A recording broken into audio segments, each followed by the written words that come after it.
I'm recording. So 19 October.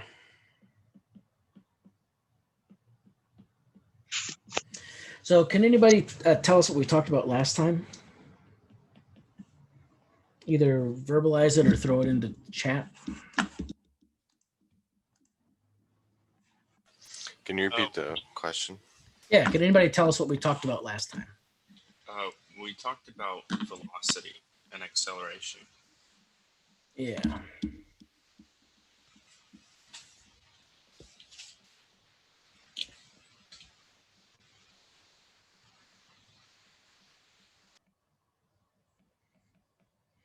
Yeah, we talked about velocity and acceleration. That was kind of the new idea. And I might have mentioned it before, but I was definitely drilling down deeper last time. And velocity and acceleration come up in a very special context. Can anybody remember what the context is in which velocity and acceleration arise? Kind of in the context that acceleration can be found from the derivative of velocity. Yep. And velocity can be found as the derivative of what? Position. Yep. So that's what I'm looking for. Is that when you start with the idea of a position function, that naturally leads to the idea of velocity through differentiation. And then velocity naturally leads to the idea of acceleration through differentiation, or the derivative. That's what I talked about last time. And this is because the derivative,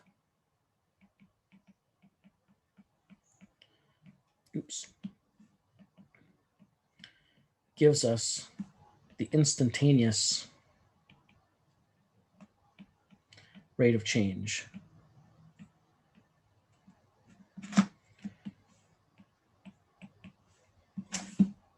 And the rate of change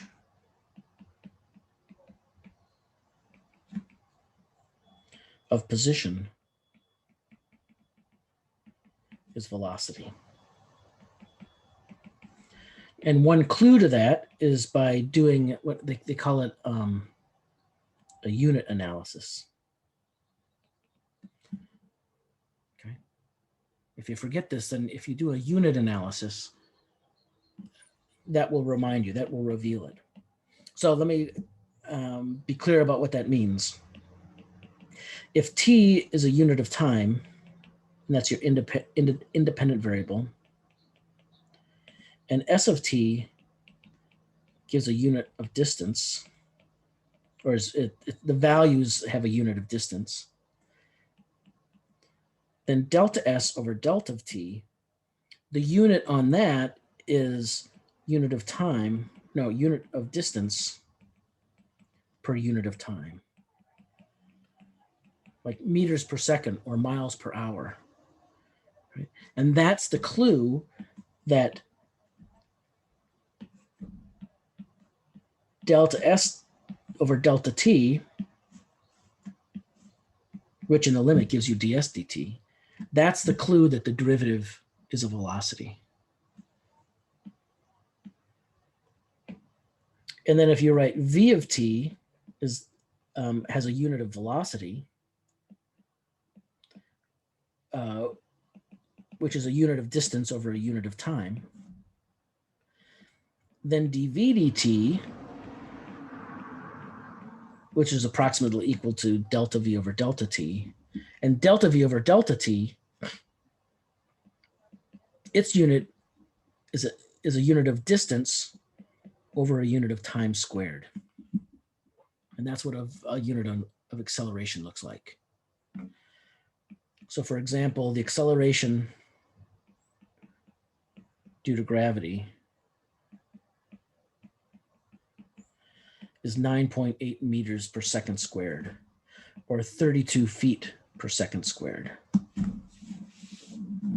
Okay. That's a typical unit of acceleration. So these are good things to know, important things to know, and I'll work some examples to give us some more experience with this type of situation. And then I'll give you another example that comes out of economics, where we'll talk about profit functions and cost functions and revenue functions. Economics is a highly mathematical discipline, and so they have special words that they use that really reflect some important ideas in calculus. So I'll let you know about that. And then I'll end class today talking about the chain rule. That's the next place we want to go. And then we'll really start exploring a bunch of applications of the derivative, and really juicing that for all kinds of good stuff. All right, so let's do some examples.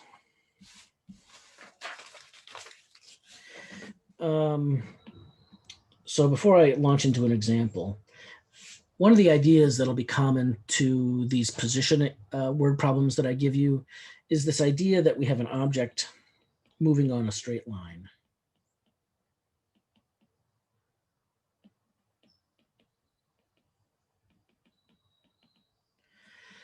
Think about it like a person running down a hallway, or a skateboarder skating down a straight street. And it's not so much the straightness that's important, but it's an idea that we can associate with the object's position, a place on a number line. So a number line will model the path of the object. So a lot of times we just say an object's moving in a straight line. And I'll show you some examples of how that happens. But the thing I want you to understand is, when we're talking about a moving object, we're going to talk about it as if it's moving on a number line. So moves up, down, something like that. And we've already brought something, or we've already mentioned something like this before, so this shouldn't be totally new to you. So let's work through an example. So the position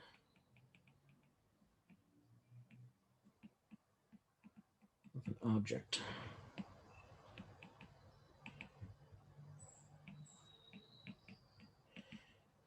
moving along a straight path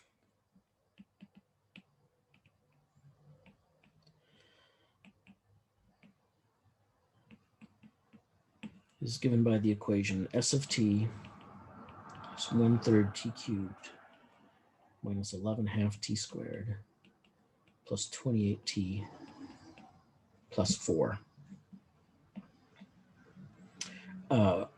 Where S of t is measured in feet and t is measured in seconds. Or let's say seconds after an initial moment that we'll call t equals 0.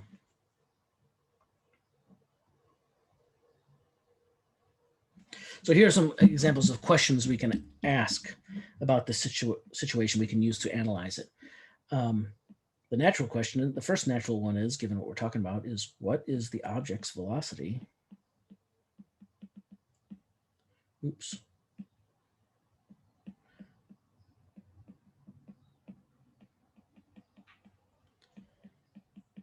At time t.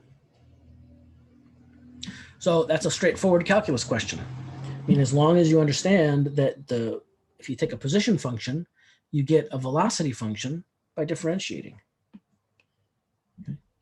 So we know if v of t is the velocity of the object,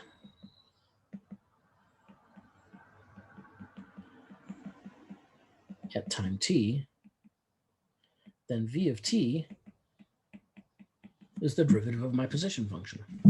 So let's calculate that. So the derivative of my position function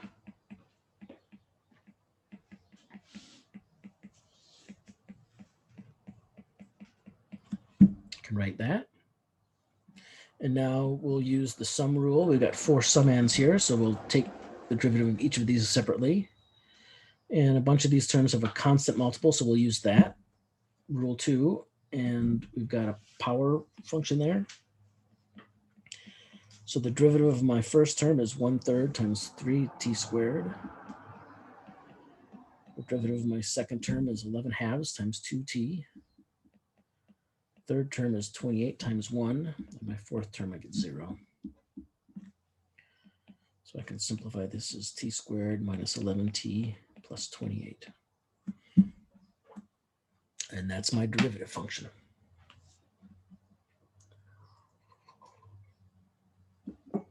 Okay. Question answer. Next question, and I'll state it down here while I've got a little room, and then we'll work it on the next page. When is the object stationary?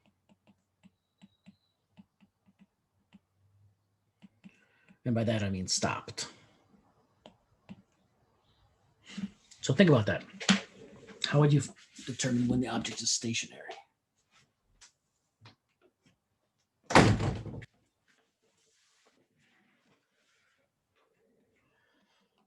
Anybody want to throw out a guess?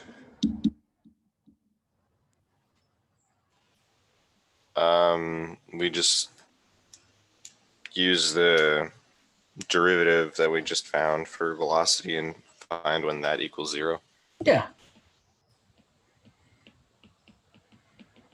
So set the derivative equal to 0 and solve it. Absolutely, that's exactly right. So let me just back up a second. The art and the important part of doing word problems like this are translating this English into mathematics. And then you do the mathematics, and then you translate the mathematics back into English. If you can't do that as a student, as a person, as a citizen, if you can't do that, then you can't use mathematical insight to understand the world around you and communicate that insight with other people. So here, when we say, when is the object stationary? We read that and we say stationary, right? That's a word about movement, right? So something's stationary when it's not moving. And if it's not moving, that means it has no velocity. And I know what velocity is in terms of derivatives. And so that leads us to this. Stationary is when the velocity is 0. And so that's what we want to solve. So we've already done our work. We know that the velocity is t, what did I say?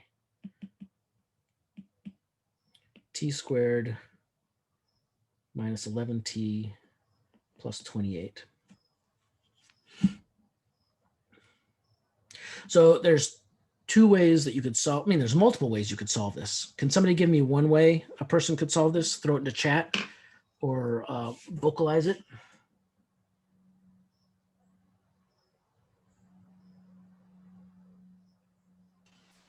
We could do the quadratic formula. Yep, quadratic formula. All right, somebody else, give me another way to do it.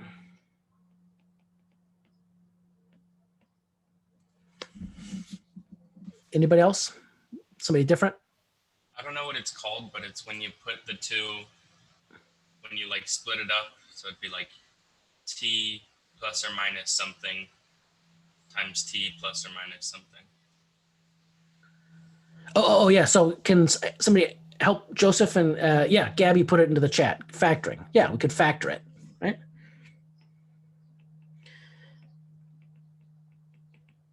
So we could factor it directly. And there's one other way we could approach this.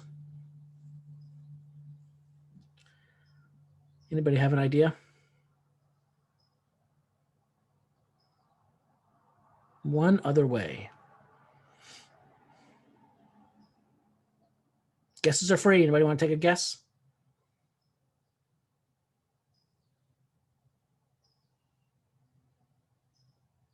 Nobody? Jay, you want to try? You want to take a guess?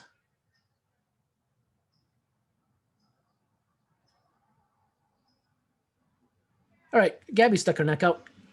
She says graph it. Yeah, that's what I was thinking of. Everybody know what that means? To look for a solution by graphing it? Do you want to Yeah. you want to see me show you? Anybody want to see me show you what that means? Yeah. Can I see Giovanni? it? Okay. So let's go to my favorite graphing environment. Wolfram Alpha. I'm going to switch over to, oh, I don't. Okay.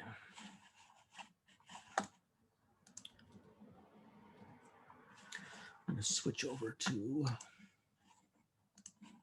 a browser. Go to Wolfram Alpha.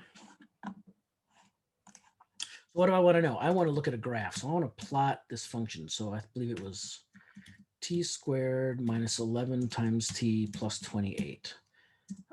And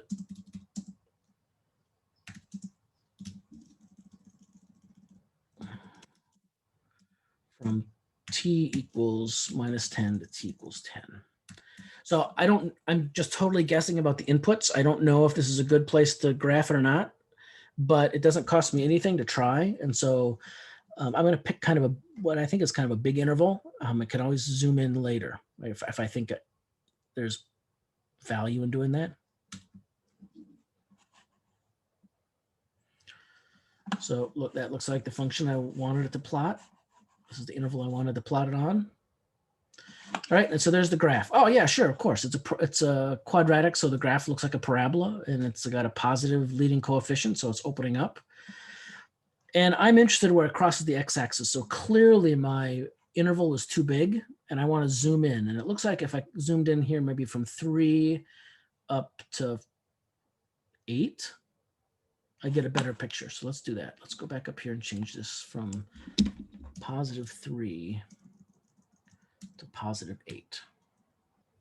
Okay, everybody see why I'm doing that? Yes. Okay, and there's no right answer. 3 just felt good to me. 8 felt good to me from experience. But remember, what I'm looking for is I'm trying to figure out where the graph is crossing the horizontal axis, right? So I at least need to zoom in there because the resolution isn't that great here. I could zoom in with my browser, but I'd rather do it with the math. So hey, there we go. There we go. Look at that. That looks pretty clean. If I was a betting person, I would say we cross at 4 and we cross at 7. Okay, and that's what this graph would suggest to me. So keep the numbers 4 and 7 in your mind. I'm going to go back to my iPad.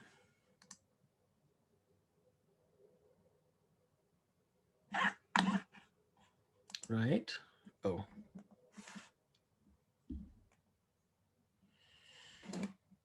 So here's the 3 ways we could find it. So when we graphed, it looked like we guess x equals 4 and x equals 7. Oh, sorry, t's, not x's. T equals 4 and t equals 7 would be places that we get zeros. So that would mean t minus 4 is a factor. T minus 7 is a factor. And so my velocity function has these things as a factor. And if you multiply this out, you'll see you get exactly our velocity function. So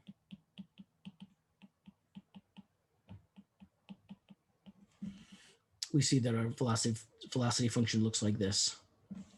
So this allows us to conclude definitively this shows our object.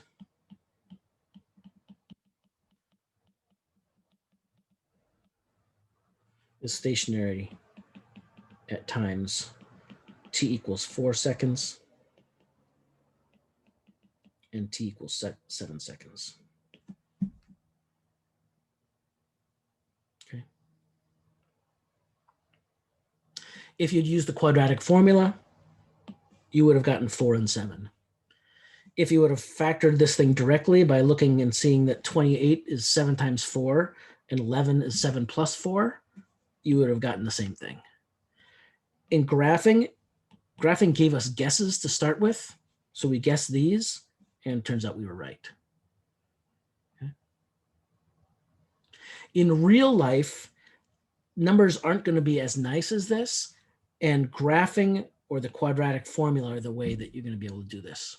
But the quadratic formula only works for degree 2 polynomials. So if I gave you a degree 3 polynomial, graphing is likely the only way it would work for you. Okay, so graphing is important. We'll do some more examples of graphing in the next week or two. So here's another question I want to ask about this scenario. C, when is the object moving left?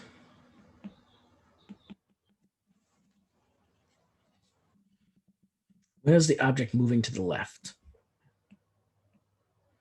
So again, we're thinking of it being on a number line. Is it when the t-values are negative? Not exactly. It's more about the velocities. It's when the velocities are negative. So that's different from the t-values. It's when the v values are negative. Okay. So when the velocity is negative, the object moves to the left. When the velocity is positive, it moves to the right. And I believe I talked about this a little bit on Wednesday.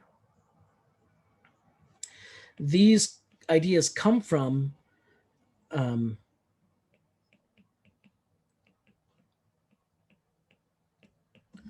fact that the velocity is the derivative of position, and the derivative of the position is approximately equal to the average rate of change of the position.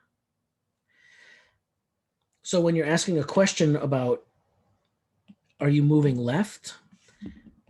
Your delta t down here, and I'll do this in red, your delta t is always going to be positive. So it's the sign of the delta s that you're really interested in. And when you're moving left, your s values are getting smaller and smaller. They're headed toward the negative, in the negative direction. So when you're heading left, your delta s is negative, and therefore you conclude your velocity is negative when you're headed left.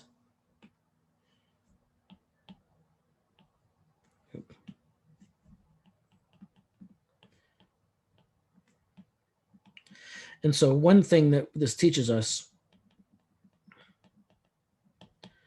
is that velocity also encodes direction.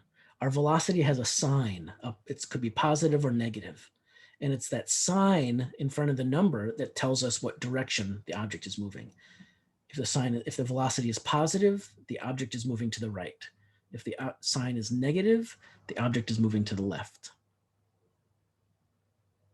So that's an important thing to keep in mind. And I'll do another example where we'll talk about this sign on the velocity. But let's go back to answer this question. So we want to know when the object is moving to the left. So that means we need to solve an inequality.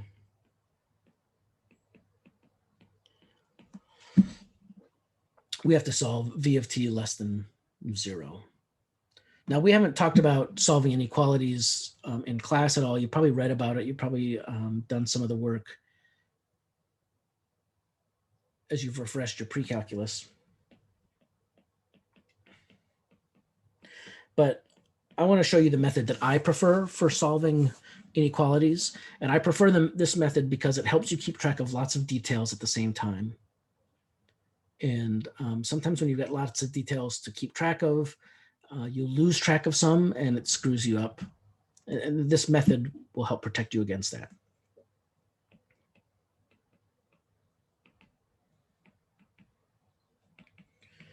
And so my method is called using a chart of signs. So what a chart of signs does is that it looks at each of the factors, each of the things that could contribute to the sign of the velocity function, and it keeps track of their sign. Because if you know the signs of the parts, you can deduce the signs of the whole thing. So what we do first is that we'll draw a number line. And on the number line, we'll put the places where the function vanishes. So our function, our velocity function, vanishes at 4 and at 7. And then over on the far left, we're going to make a column that in this case has both of the factors of the velocity function. These are the things that determine the sign of the velocity function. Specifically, if you take these and you take their product, you get the velocity function. So if I know what the signs of these easy, smaller terms are, these simpler terms, I can determine the signs of the more complicated terms. These are each polynomials. They're continuous, so the intermediate value theorem applies.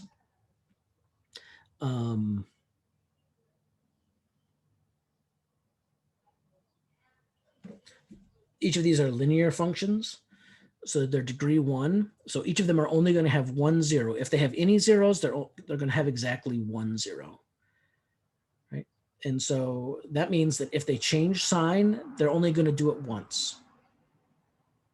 Because they couldn't change signs twice, that would violate the intermediate value theorem. But if they change signs twice, that would mean they'd have they'd have 2 zeros, but a linear function can't have 2 zeros. So what we're going to do in the chart of signs is think of this as a table that has 6 entries. And we want to put a plus sign or a minus sign in those entries, depending upon whether or not a factor here is positive or negative on these subintervals. So let's start with t minus 4. Is it positive or negative on this subinterval? Well, the way you can do that is you can just pick a number on the interval. In this case, I'll pick 0 and plug it into that term, 0 minus 4. That's a negative number. And so since my polynomial is continuous, it must be negative on that whole interval, since 4 is the only place it could change sign. So on this whole interval from negative infinity to 4, this term is negative. Using the same logic, on the interval from 4 to 7, I'll pick a number, say 5. I'll plug it in here. I get 5 minus 4, which is 1. That's a positive number. So my factor is positive on that whole interval. And since I know my factor can only change signs once, I know it's going to be positive there too, because it has already changed sign once here. It can't change it again here. But if you don't believe me, choose a number on the interval. I chose 10. Plug it into that factor, 10 minus 4, that's 6. That's a positive number, so there. Now we play the same game with t minus 7. Let's pick a number. It doesn't matter what it is. I'll pick 0 because it's easy. Plug it in, 0 minus 7, that's negative 7. That tells me that factor is negative on that whole interval. Pick 5, 5 minus 7, that's negative 2. So that factor is negative on that whole interval. And if I had to guess, it's going to be positive on the next interval. Let's see. Let's pick the number 8. So 8 minus 7, that's 1. Yeah, that's positive. I was right. So that factor is positive on that entire interval. Now, returning to the idea that my velocity function is the product of these two things, I can say, well, what's the sign of my velocity function? Well, its sign is the sign of a negative times a negative, which is a positive. Likewise, on the next interval, the sign of my velocity is a negative times a positive. That's a negative. And then on my last interval, the sign of my velocity is a positive times a positive. So it's positive. Oh, there, I fixed it. So this shows v of t is less than 0 when t is between 4 and 7. That is to say, the object is moving left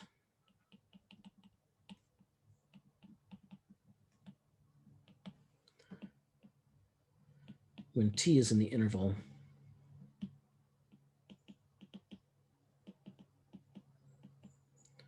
four to 7. And that answers the question. Okay. So this method of a chart of signs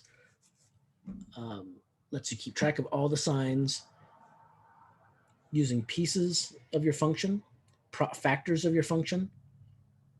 And you just make sure that you list in this column all the factors that contribute to the sign of v of t. If this approach is new to you, this chart of signs, I've got a screencast in 2 parts on using a chart of signs. They're linked to our Canvas website. If you go to, let's see, if you go to the course materials page where I have the lecture notes and stuff, and scroll down, I've got a list of screencasts that I've put out there for you.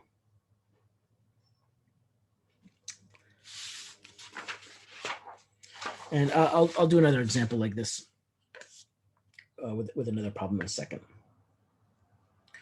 Any questions about this?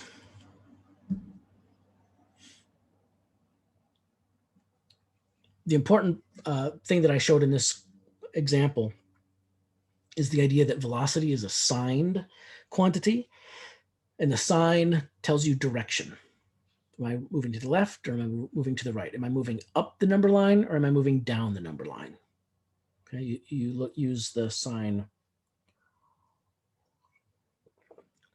to determine that.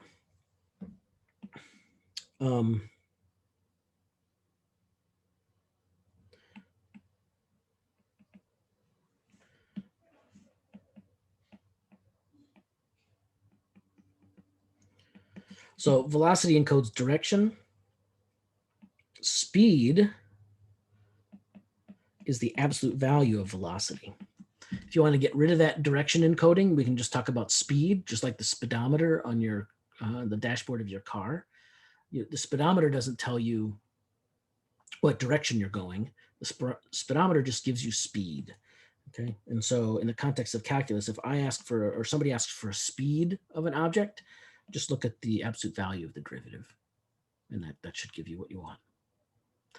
When you go on and take Calc 3 and you're working in multi-directions, then velocity starts being a vector, and you could have directional components that are more complicated than just plus or minus, because plus or minus, those are the only directions you have on a number line.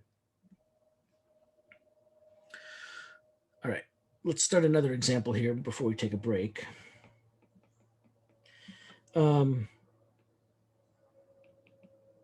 So I'm gonna change the direction of movement. So you throw a stone into the air.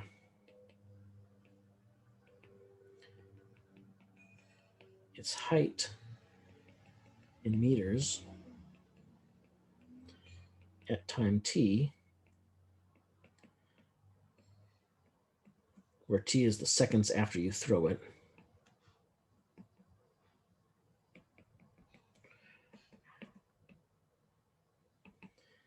is given by h of t. Oh, wait a second. Let's say the height is in feet.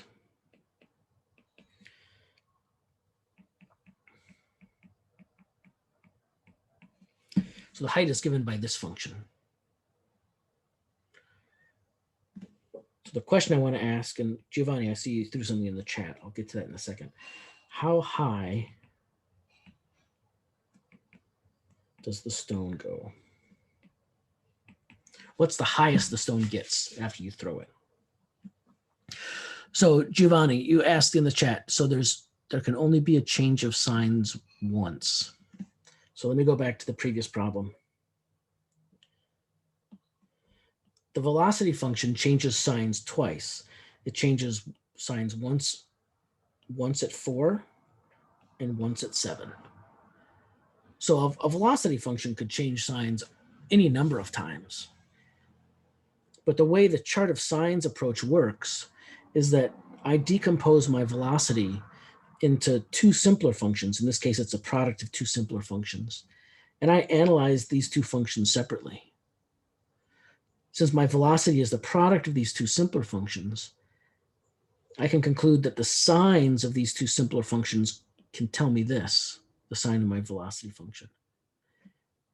And then it's these simpler functions, because they're degree 1 polynomials, the graphs are straight lines, so they're only going to cross the x-axis once if they ever cross at all. If they're not a horizontal line, if they're not a constant, then they'll cross the x-axis, or in this case, the t-axis, exactly once. So that's what I was getting at. So when you've got a linear function, they'll only change sign once. Does that answer your question, Giovanni? Okay. All right, so back to the stone throwing example. How high does the stone go? So in this example, our stone, we can think of it as moving along a straight line, a real axis as well. And this is the real axis we see it as moving on. So here's the ground level. I'll put some grass on it so it looks like ground. So this is the h equals 0 level. And then we throw the stone up and it gets higher and higher. So this axis is our height axis. It's measured in feet. And yes, there are negative feet. It's just the distance below ground. So we threw a stone, it goes up and it's going to come down, right? That's what stones do. And the question is, how high does the stone go? So it goes up and then comes down. So if I'm gonna draw the stone's path a little differently. I'm just gonna, like, if I were through it, a stone might follow that kind of curve. And notice what happens. It's going up for part of its trip, and then it's going down for part of its trip. When it's going up, that's when its velocity is positive. And then when it comes down, that's when its velocity is negative.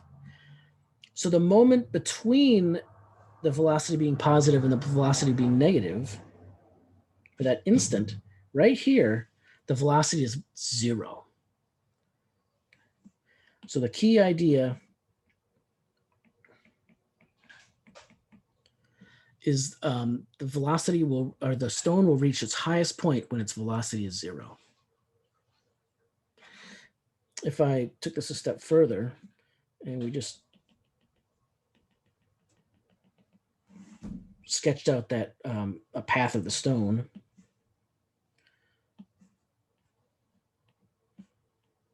the tangent line to the curve is going to be horizontal at that point, right? That's what v of t being 0, right? That's the same thing as saying the height, the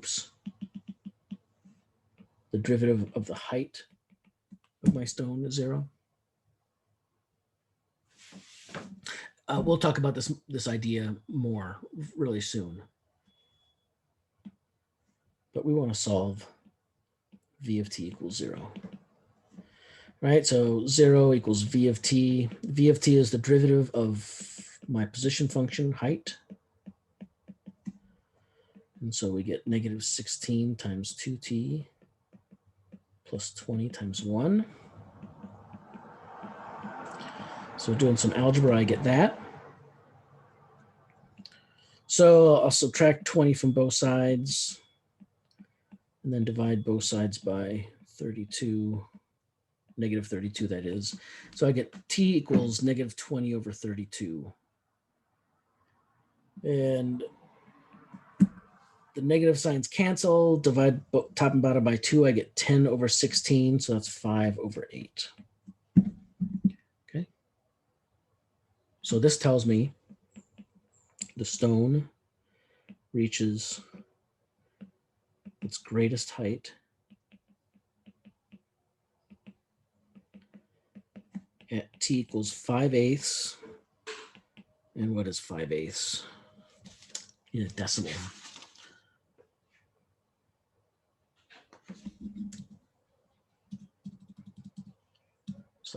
0.25 maybe, 0.625. 0.625. Okay, and that's the answer.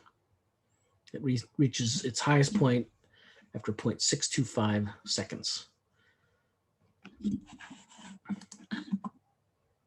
Another question that we could ask is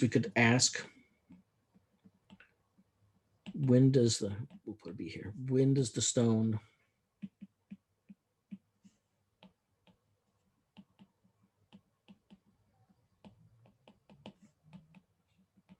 hit the ground again?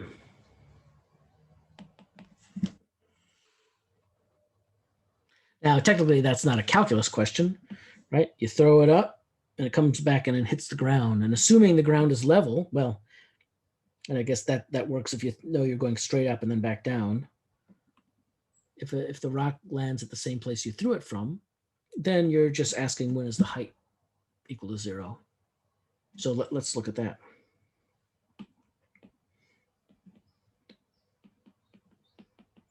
So we'll solve h of t equals 0, and that's minus 16t squared plus, what was it, 20t. And we can factor out a t. And so using the principle we talked about last time, that the product of things is 0 if the first one is 0 or the second one is 0.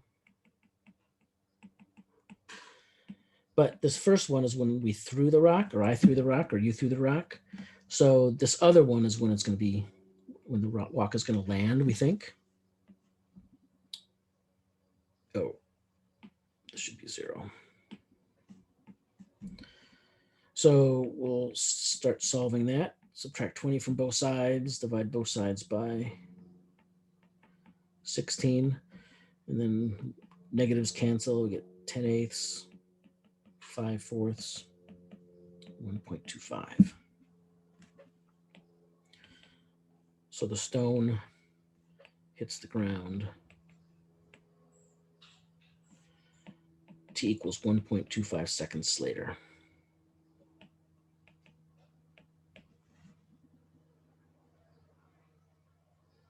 Not calculus, but what I want to show you is from the time we threw it to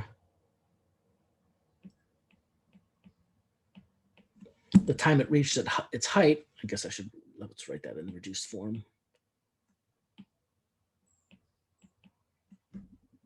And then it starts going down.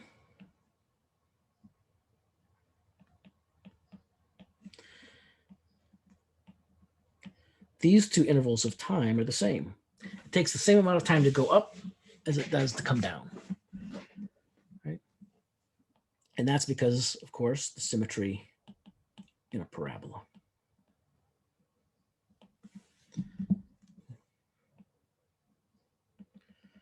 There's a line of symmetry in a parabola that opens downward. So I just point that out to you to show you that it's another property, a mathematical property that you can take advantage of when you're trying to understand a phenomena that involves a quadratic. And all things that fly through the air, their paths are described by parabolas. And so this is a very common phenomena. And so you can expect to be able to use symmetry if you want. At the very least, you can use symmetry to check your work. Check your answer to decide if it makes sense. Okay. So I just showed you two examples of using this idea of position, acceleration, and or position, velocity, and acceleration. I can talk about acceleration. I'll make a remark about that before I move on. But it shows you kind of word problems that I could ask you that require you to know that, you know, velocity, when it's positive, something is moving right or moving up. If it's negative, it's moving left or moving down. And the difference between right and left and up and down, it all has to do with how you think about the orientation of your measurement. Okay. So in the case of the stone, we're going up. In the case of that object moving along a track, we're moving left or right. Okay, moving horizontal. But that interpretation is often left up to you. And don't feel bashful about inserting some sort of interpretation if it makes sense to you. Okay, but you should do some checking to make sure it's consistent throughout your problem solution. So let me just say something about acceleration. So the height of this stone at a given time was this. We could ask questions.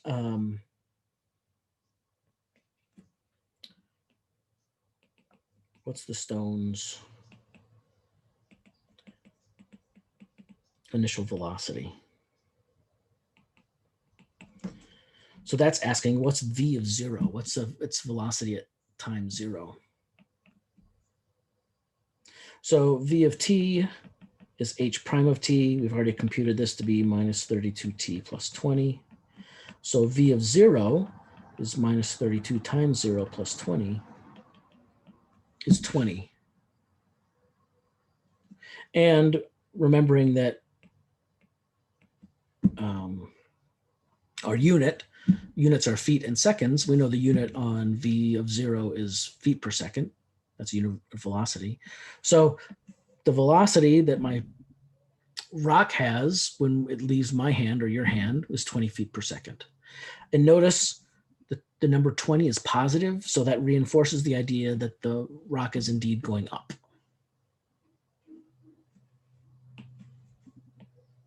And then we could ask, what is the stone's acceleration at time t?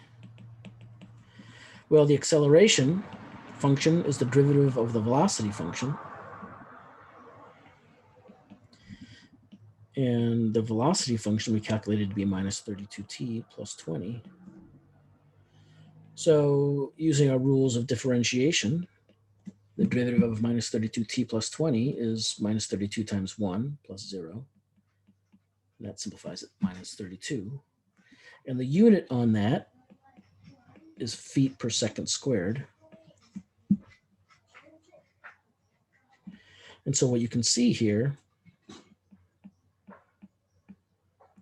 is the minus sign there suggests there's a downward acceleration. And if you remember from the comment I made at the start of class,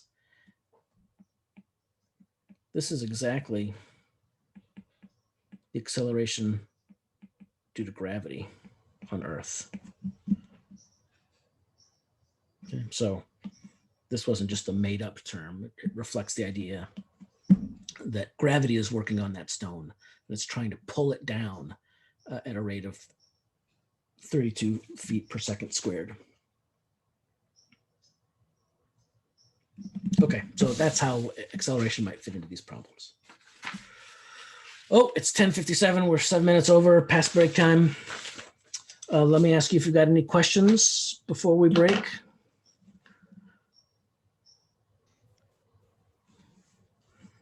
Evan? No? No. Okay. So since nobody's jumping up with a question, let me set my timer for 5 minutes. Give us all 5 minutes to stretch our legs or do whatever we need to do. And think about if you've got any questions about what we've talked about. And we'll come back and I'll show you how these ideas extend to economics. Okay. All right. See you in 5.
All right, it is about that time. My timer just went off. Let's do it to it. Anybody have any questions before I launch into another example?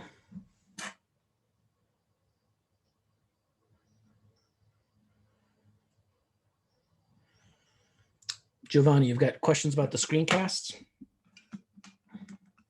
What do you want to ask?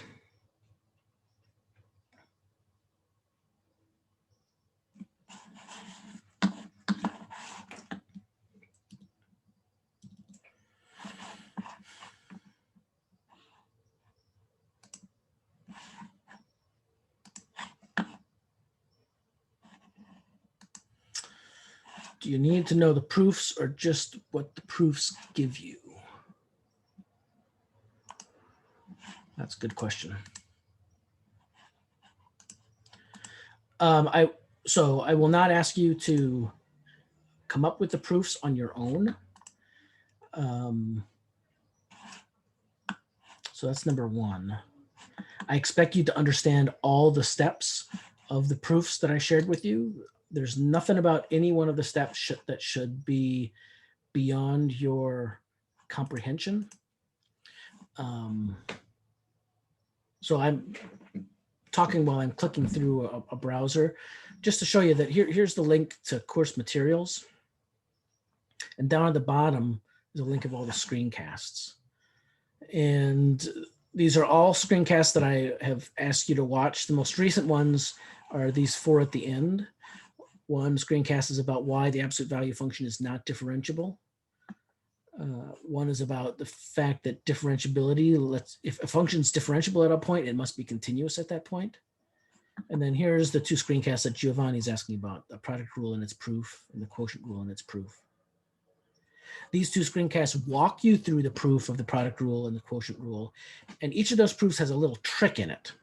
And once you've seen the proof like 4 or 5 times, then you're likely to maybe remember the trick, but I'm not going to ask you to remember the trick. Once you take a course in advanced calculus, then that's when you need to remember the trick. But we're not, this course isn't about you learning proofs, so don't sweat that. I want you to know the role of proof in mathematics and why it's important.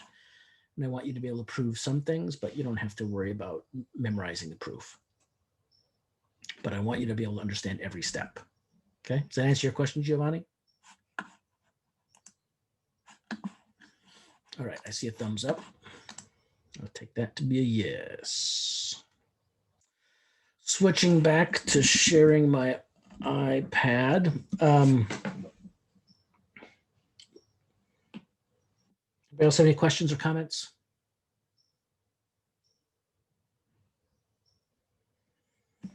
Okay, am I recording? I guess I was recording over the break. Let me show you how economics has used calculus. As I mentioned before, economics is a highly mathematical discipline. And in fact, some people who've won the Nobel Prize in economics lately have really been doing mathematics. So that's pretty cool. But let me tell you one of the basic ways that calculus appears in an economics class. And it's a way that a calc or an econ prof isn't going to talk about explicitly because she'll assume that most students haven't had calculus, but here I'm going to give you a leg up. So let me set the context. I'm going to imagine that we've got a company that manufactures these things called widgets, all right? And a widget is just a generic name for something that's produced. So let's let X be the number of widgets we make.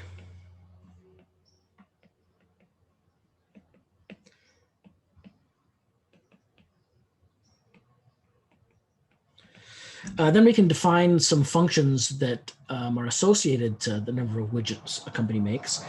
We could say C of X is the cost of manufacturing and selling X widgets. We could define R of X to be the revenue. Oops. From selling X widgets. And we could define P of X to be the profit earned from selling X widgets. And let's just agree that that these are all measured in units of US dollars. Okay. Though if you're in a different country, right, they could be in a different unit, but let's just agree that we're going to measure them in units of dollars. So an astute person would say there's a relationship between these functions, that the profit is the revenue you earn minus the cost. So they're not all, these three functions aren't necessarily independent of one another. I mean, they're certainly not, because there is this relationship. So let me, let's look at a profit function, an example with a profit function. And I'll show you how calculus can be used. In economics, when we talk about the basics of macroeconomics is that there's supply and there's demand, and there's market forces that create equilibria that move prices so that the supply equals the demand, right? So this market kind of self-regulates in that way. But in microeconomics, when you're a buyer or a seller, you have controls over decisions that you want to make. And so, like, if you were an entrepreneur, you've got to make decisions about, what to set your prices at. And you want to set your prices at a level that gives you the maximum benefit. And a lot of times that's phrased in terms of profit. So imagine that you own an apartment complex.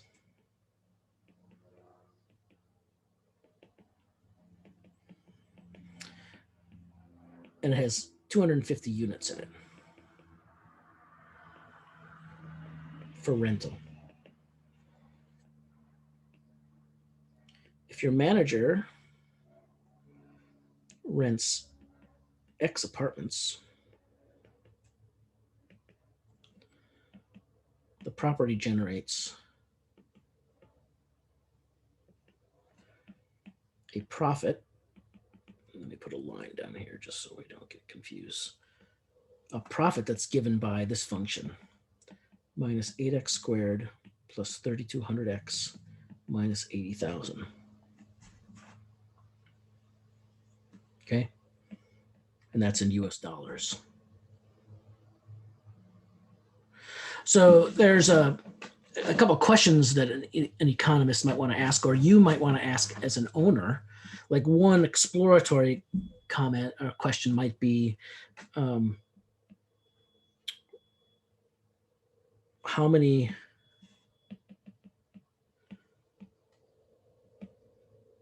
units must you rent to break even?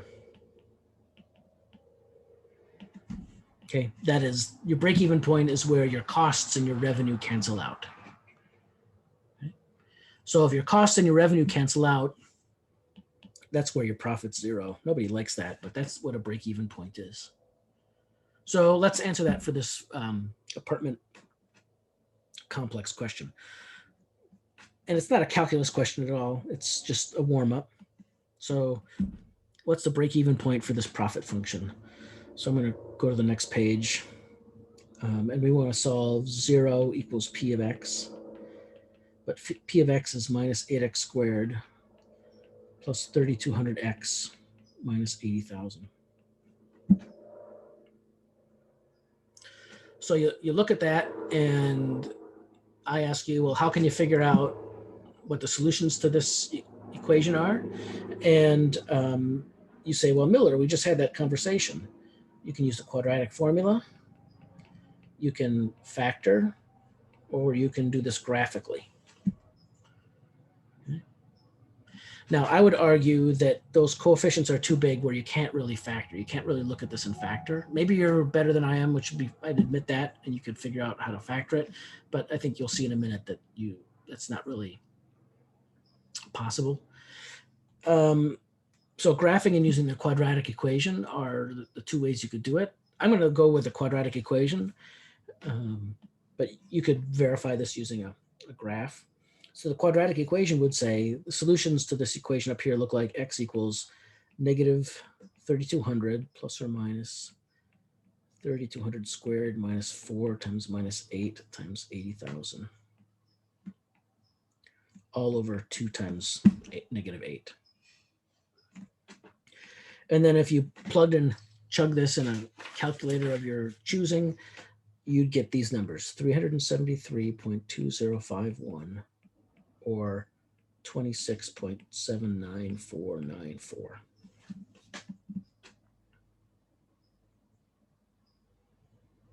So that's what the math says. And we have to remember, the question is,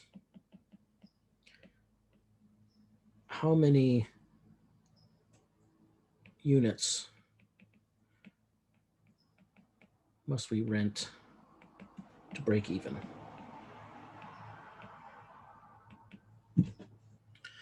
Then if you go back and look at the statement of the problem, your apartment complex has 250 units. So this isn't even an option. You can't even rent 373 units. You know, just even forget that decimal part, right? We can't talk about renting fractional units, but setting those questions aside, right? This option isn't even an option. So your attention turns to the next option here, 26.79. So you can't rent a fractional unit. So your answer is either x equals 26 or x equals 27. So the question is, which is it? And so what you really need to do is just check each of those numbers. And if I do that, pardon me here while I type something into, type something into my calculator here.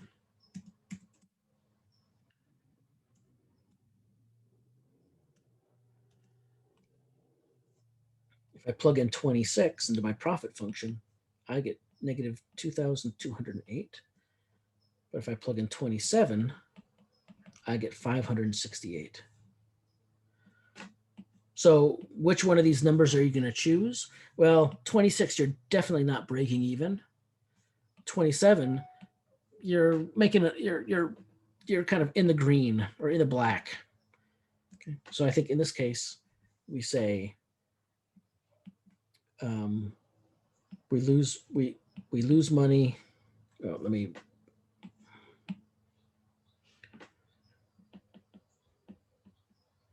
The break-even point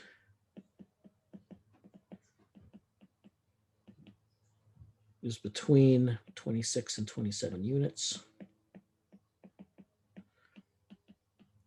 Since we lose money,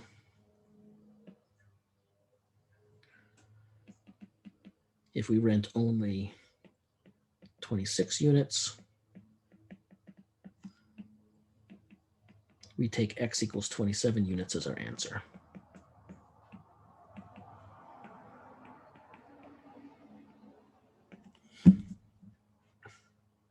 Okay, so that's how I would approach answering that question. So the next question has to do with this idea of maximizing profit.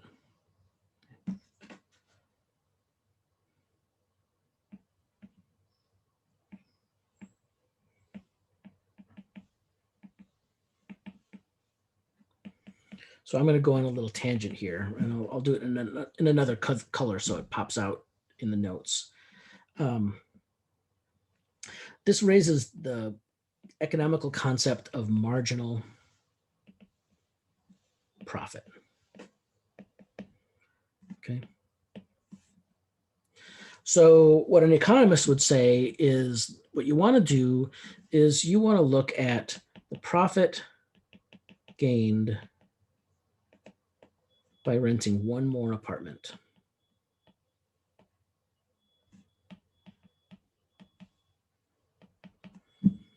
Okay, so just look at this and I'll turn the page. The profit gained by renting one more apartment. So that means what's your profit if you were renting X apartments and now you're renting X plus 1? So this would be your new profit. But the profit gained has to be relative to the profit you already had. So subtract off the profit you had with already X units. And this is the profit gained.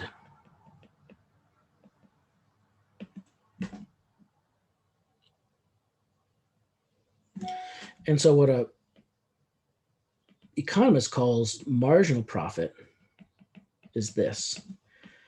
It's the profit gained relative to adding one more unit, not T, but an X. And I'm going to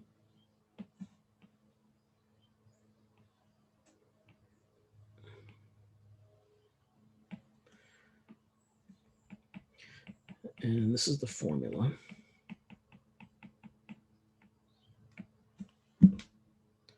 And it's kind of funny that there's a 1 downstairs, but this is just the way the economists do it. And notice the unit is US dollars per unit. But where the calculus comes in is, well, even though this is clearly a difference quotient, right? And it's written, we write it here as an average rate of change. Economists say this average rate of change is pretty close to the derivative. And so economists call this, the derivative of profit, the marginal profit. Okay. And so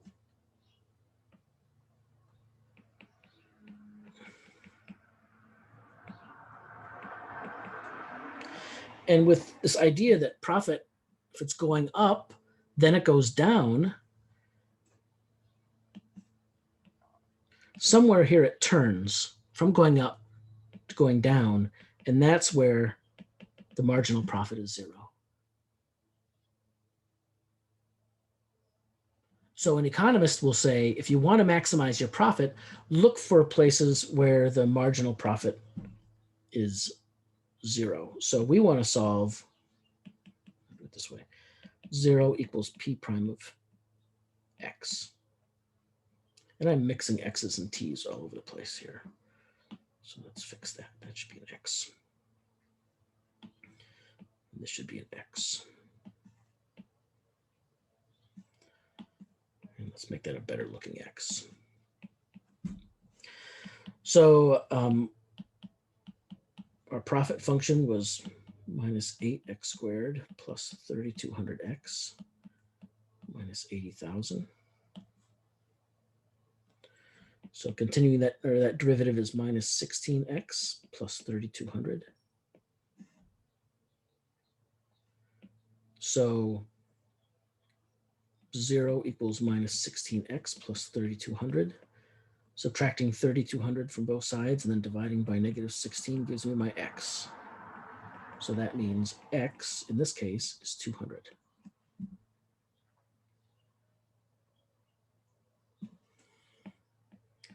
We conclude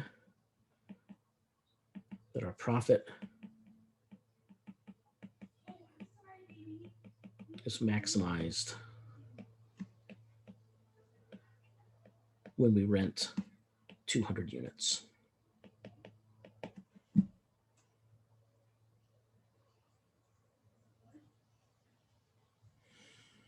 All right, and that's how marginal profit use works. When an economist says marginal something, you think, oh, that's just the derivative. Okay, and then work with the derivative.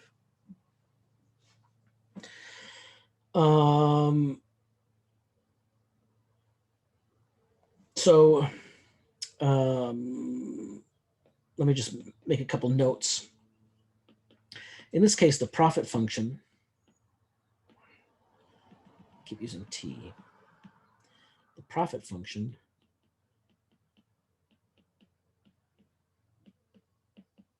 looks like this. And if you plot that with your favorite graph, it looks like this. And you can verify that indeed that peak happens at 200. This function is a parabola. Its leading coefficient is negative, so you know it's a downward opening parabola. So you expect it to have some sort of maximum. The trick is being assured that that maximum, that vertex, happens in your interval from 0 to 250. Right? That's how many units you have. Okay. And you can see down here, this looks like the break-even point that we found somewhere between 26 and 27. But this is what's happening.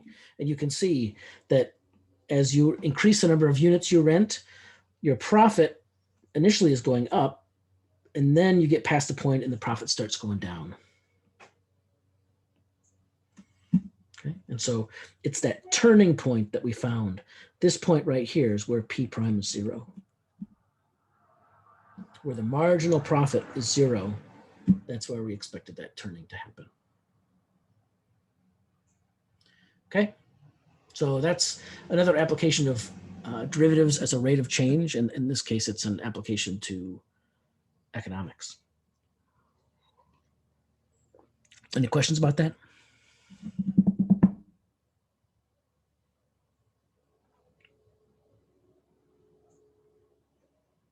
Okay, so there's one more thing I want to talk about today. We've got 25 minutes left. And I want to talk about the chain rule. Okay, so it's a differentiation rule we haven't talked about yet. We have talked about some differentiation rules where we take f of x and g of x are differentiable. And then these rules say, then so are, and then we get a list. A constant times one of the functions is differentiable. The sum or difference of the functions is differentiable. The product of the functions is differentiable. the quotient of the functions is differentiable, provided the denominator is not vanishing. So these are the rules that we've seen so far about differentiability. And our rules for differentiation say, yes, these functions are differentiable, but they also give us formulas for those derivatives. So what I want to point out today is these are all algebraic combinations of the functions f and g. There's another way functions can be combined, and we want to know how to differentiate that type of combination too. And that kind of combination is called composition. And this is the definition of function composition. What happens is you take your independent variable. First, you put that into your rule G, and it comes out as some other value Y. And then that value goes into F, and F changes it to some other value Z. Okay. So this is an, like I said, the defining notation for it. Input X goes into G. G kicks in some output that becomes the input for F, and then F kicks out some output. Another diagram for that might be X input comes in, is changed to, oh no, here we got to do G. It's changed into the output of F, or output of G by the function G. And then that value is changed into another value using the rule F. So it's this sequence process or chain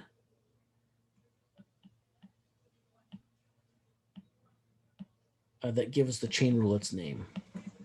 Okay, and it refers to this function composition. All right. So a couple notes. I'll state the chain rule in a second.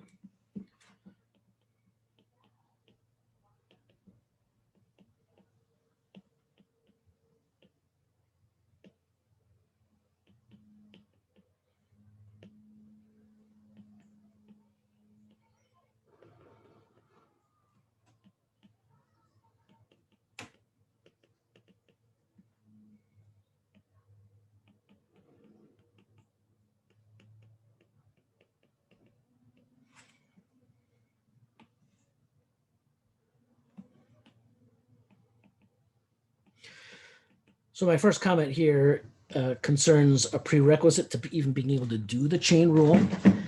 And to do the chain rule, you have to understand function composition. You need to know how to look at a function and decompose it into composite functions. So let me give you a couple examples of how that works. So suppose I have a function a of x, and it's the function 2x plus 10 to the 50th power. So this is a pretty complicated function. You could multiply it out using the binomial theorem and get a polynomial that has 51 terms, but you'd have to calculate all the coefficients, and it'd be a real drag. And some of those coefficients are huge. 10 to like the 40th power, that's a huge number. So you don't want to do that. Avoid that if possible. The chain rule gives us an easier way to do this. But to do the chain rule, to use the chain rule, I need to write my function a as a composition of two functions. And so the way I think about this is that there's an inside function and there's an outside function. The outside function is the thing that happens last and gives us our final output. So the outside function would, yeah, I'll leave it there. The inside function is the thing that happens first. It's what happens to our independent variable first. So x goes to g of x. So when I look at this function a of x here, it looks to me like x first gets mapped to 2x plus 10. So this is going to be my candidate for G.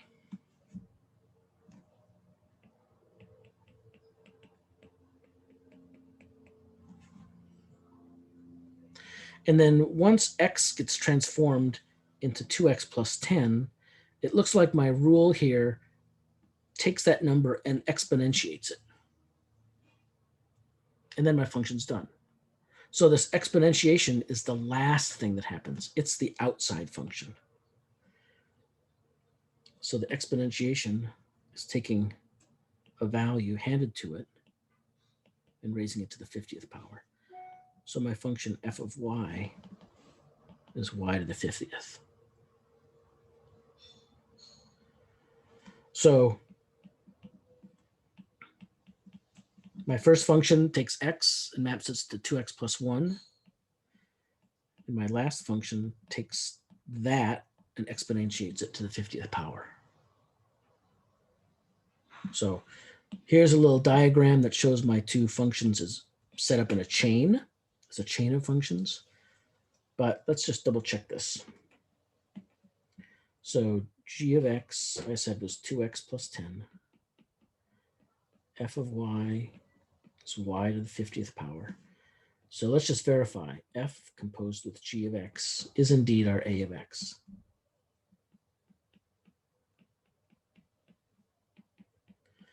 So g of x is 2x plus 10. F exponentiates to the 50th power. So f of 2x plus 10 is 2x plus 10 to the 50th power. And you bet, there we go. That's our a of x.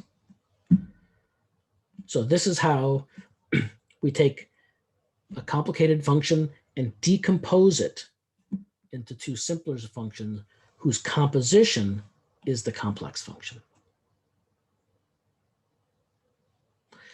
Because what the chain rule is going to have us do is the chain rule is going to say, okay, now look at the derivative of this simpler function, which is 2, and look at the derivative of this simpler function, which is 50 times y to the 49th, and combine those to give us the derivative of a prime. Okay, and so I have not told you yet how this happens, but that's the idea of the chain rule. So let's state what the chain rule is. And I need to state it as a theorem called chain rule. It says let f of x, well, let's do it the way.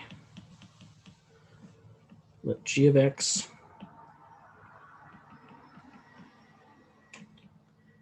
be differentiable at x naught.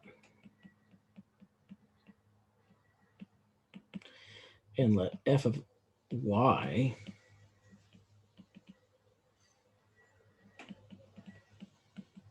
be differentiable at y naught, which is the value of g of x naught. Then f composed with g of x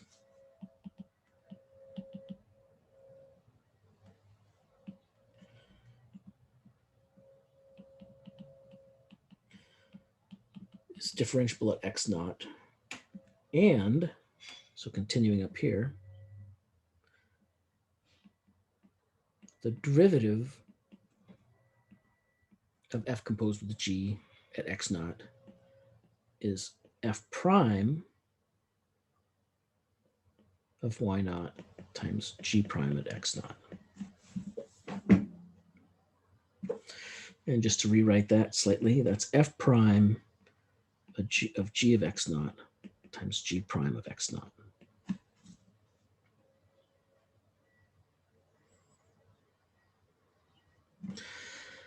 So what I'll point out to you is we're differentiating the function f composed with g. It's got the first, the leftmost function, and it's got the rightmost function. So the chain rule says the derivative of a composition gets turned into the product of the derivatives.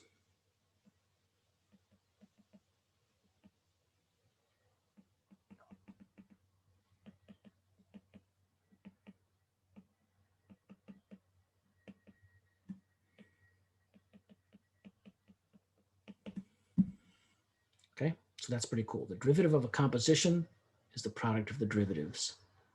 And then what you need to keep in mind is where are those derivatives evaluated? They're evaluated at the point of interest at x naught. And then this is the only other point where f could be evaluated is at g of x naught or y naught. Okay. So if this is true, then given that you're interested in the derivative at x naught, you have to be plugging in x naught here, and this is the only thing you can plug in there that would make sense.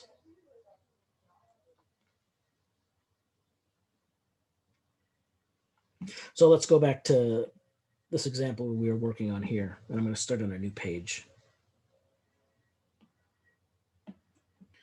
So if we have a of x equals 2x plus 10 to the 50th power, and we said g of x is 2x plus 10, and f of y is y to the 50th power, so that a of x is f composed with g of x. Then the chain rule says a prime of x is f, well, a prime of x naught is f prime of g of x naught times g prime of x naught.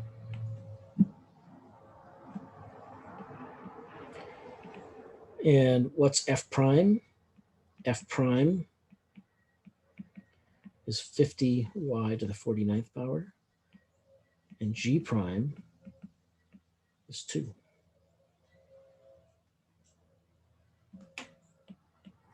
So a prime of x naught is 50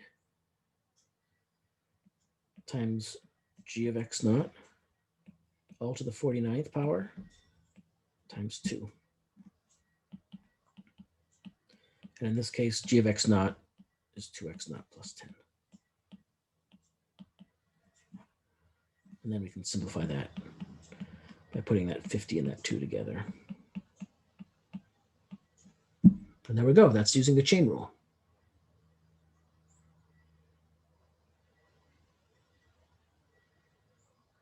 So let me go back and just repeat this again. If you have two functions that are differentiable and their composition makes sense, then their composition is going to be differentiable. And the derivative of their composition is the product of their derivatives. When I was learning calculus for the first time,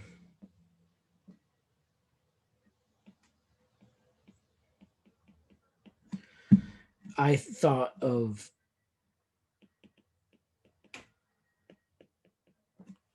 a composition as having an inside function and an outside function. And so the way I thought about the chain rule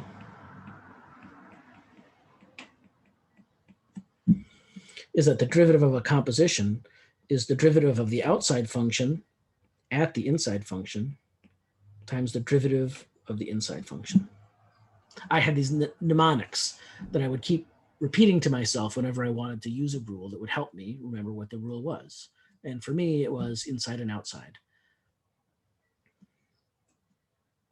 The derivative of a composition is the derivative of the outside times the derivative of the inside. And then when you get good at this stuff, after you have a lot of practice, you'll do something like this. So say if I have 15 minus 5x raised to the 4th power, and I want to differentiate this, I'd say, oh, I recognize this is a composition. My inside function is this, 15 minus 5x, and my outside function is the power function here. And the separation between inside and outside is made easier by the fact I've got these parentheses there. But when I want to calculate the derivative, I'd say, okay, the derivative of the outside, I'm just going to use the power rule, and I'm going to ignore, not change anything on the inside. But then the chain rule tells me, well, I need to multiply by the derivative of this. And so I put in that -5 at the end. Okay. So to repeat, you'll look at this, you'll see, oh, there's an inside here, and the outside is a power function. So when I differentiate, I'll just do the power rule and ignore what's in there for a second. But the chain rule tells me, oh, I can't ignore it. I've got to take what's inside and multiply by its derivative. And next time, we'll do a bunch of examples of using the chain rule, but I want to set you up so you can start doing examples, and you can bring to class on Wednesday problems that you're having trouble with.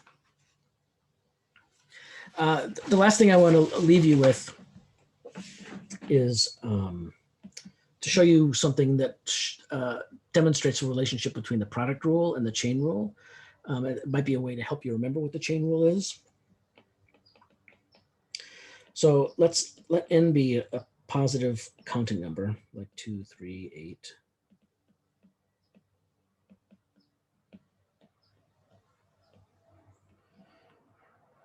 And let's let g of x be a differentiable function.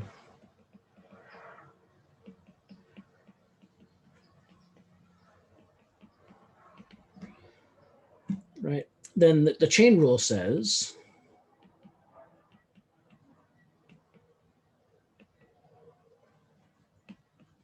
that the function f of x, which is g of x to the n power, is differentiable. And then you could use the example that I just showed you, or just walked you through, to use the chain rule to calculate the derivative. But let me show you that you don't need the chain rule to do this right now. We can do it in a different way. Calculate the derivative for n equals 2 and n equals 3 without using the chain rule.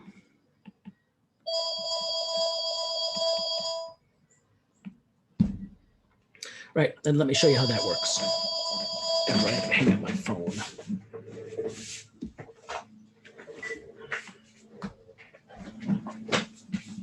So let's start with n equals 2.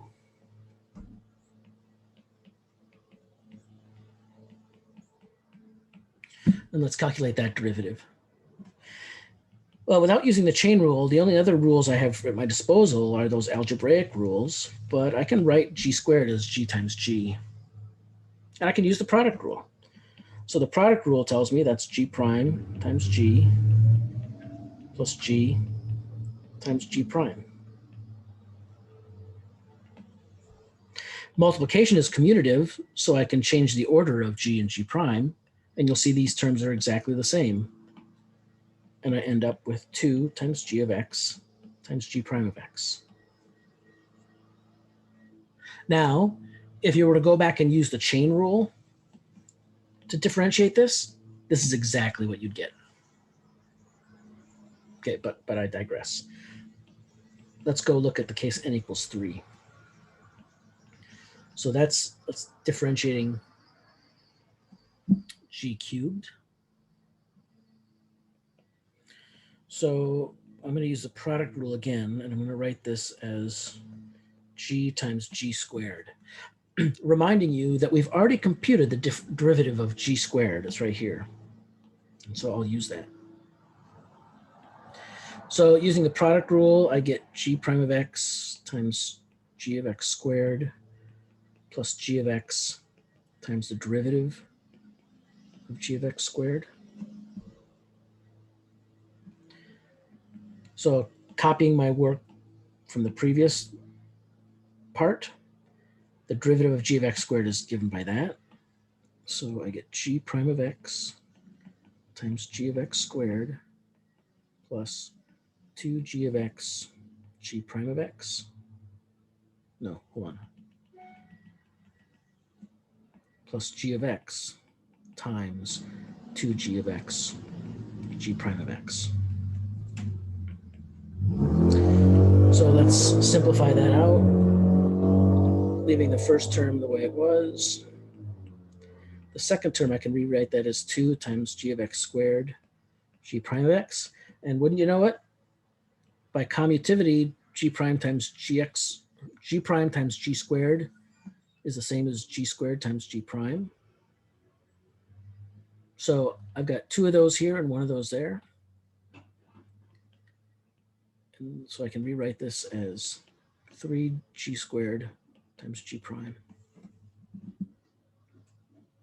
And so if you go and use the chain rule to differentiate this, this is exactly what you'll get.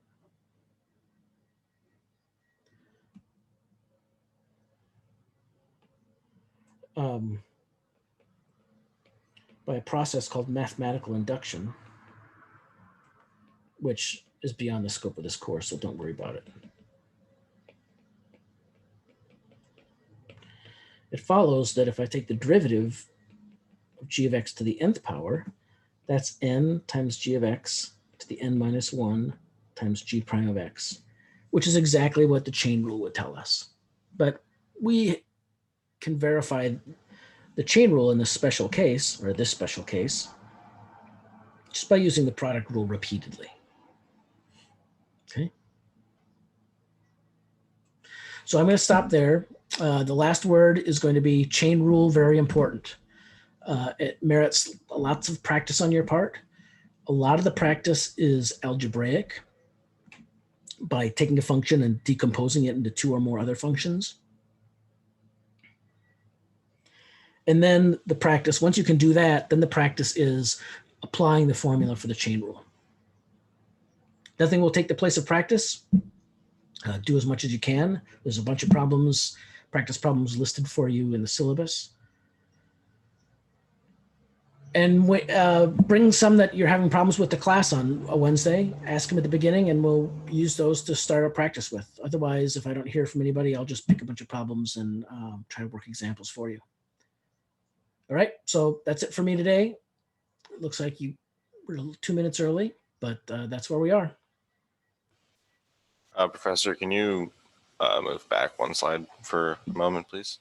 Sure. Thank you. You bet. Okay, so unless there's anything else, we'll call it a day. I will see you all on Wednesday. Stay well, stay cool, enjoy the cool weather. Hopefully it's cool wherever you are, cooler anyway.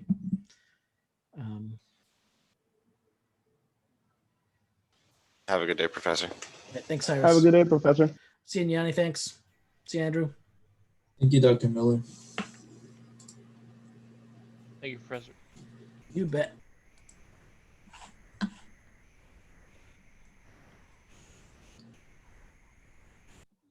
Oh, what am I? Was I not sharing?